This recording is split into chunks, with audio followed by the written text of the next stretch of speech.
When was the last time you were called childish? For kids like me, being called childish can be a frequent occurrence.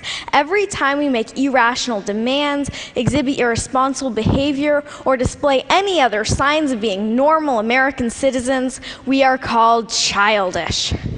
Which really bothers me. After all, take a look at these events.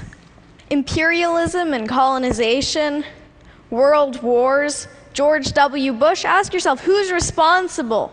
Adults. Now, what have kids done? Well, Anne Frank touched millions with her powerful account of the Holocaust. Ruby Bridges helped to end segregation in the United States.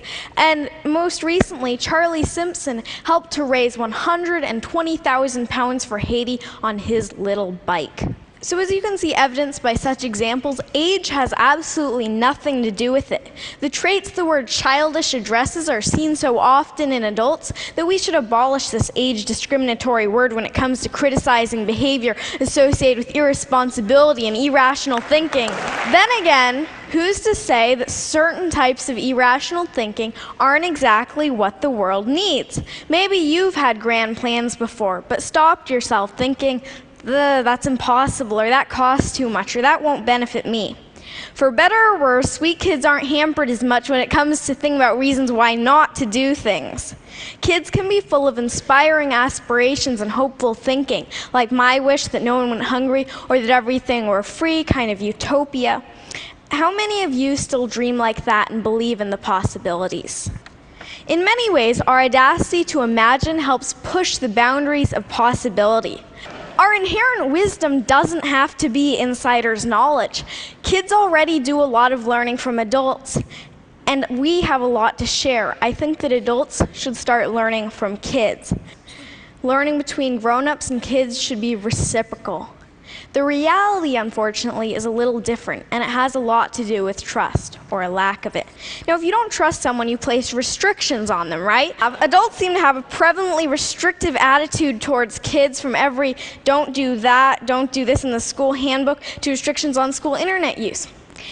As history points out, regimes become oppressive when they're fearful about keeping control. And although adults may not be quite at the level of totalitarian regimes, kids have no or very little say in making the rules, when really the attitude should be reciprocal, meaning that the adult population should learn and take into account the wishes of the younger population. Now, what's even worse than restriction is that adults often underestimate kids' abilities. We love challenges, but when expectations are low, trust me, we will sing to them. But there's a problem with this rosy picture of kids being so much better than adults. Kids grow up and become adults just like you. Or just like you? Really? The goal is not to turn kids into your kind of adult, but rather better adults than you have been. But the way progress happens is because new generations and new eras grow and develop and become better than the previous ones. It's the reason we're not in the dark ages anymore. No matter your position or place in life, it is imperative to create opportunities for children so that we can grow up to blow you away. We need to listen and learn from kids, entrust us, and expect more from us.